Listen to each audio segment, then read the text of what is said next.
नमस्कार, सानियाज किचनमध्ये तुमचं स्वागत आहे. तर आजच्या रेसिपीचं नाव आहे दही वडे. चला तर मी बनवायला घेते. मी उडदाची डाळ 5 तास भिजत ठेवली होती आणि स्वच्छ पाण्याने धुवून ठेवली. हे बघा, अशी उडदाची डाळीचं असं पाणी काढायचं आणि असं या मिक्सरमध्ये घालायचं. ग्राइंड करून झालं आहे बघा. मला ते सुकं सुकं वाटते आणि पाहिजे अशी डाळ नाही झाली व्यवस्थित ग्राइंड. मग मी अजून पाणी घालते आणि ग्राइंड करून ठेवते. ग्राइंड करून झालं. आता मी एका टोपामध्ये काढून ठेवते. आता यामध्ये मी घालते चवीनुसार मीठ. जेवढे चांगलं फेटेल तेवढे वडे चांगले होतील आणि सॉफ्ट आणि स्मूथ होते.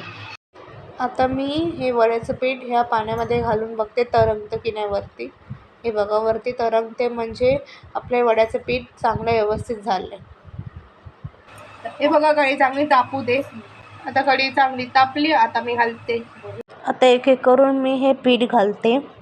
कढई चांगली तापली आहे मस्तपणे. एकदम खुशखुशीत होणार आहे. एकदम क्रिस्पी व्हायला पाहिजे. हे बघा, आता कलर थोडा चेंज झाला आहे ह्याचा. आणि आता मी याला काढते. ह्याचं सगळं तेल काढायचं. तर अशा प्रकारे मी असे सगळे भाजून घेते आणि तसंच भाजायचं जसं नॉर्मली आपण भाजतो एकदम. इथे मी पाणी घेतले, साधं पाणी. त्यात मी 1 चमचा साखर घातले. आता मी घालते 1 चमचा मीठ आणि चांगलं त्याला हाताने त्याला मिक्स करून घेते. आता त्यात ते वडे घालायचे.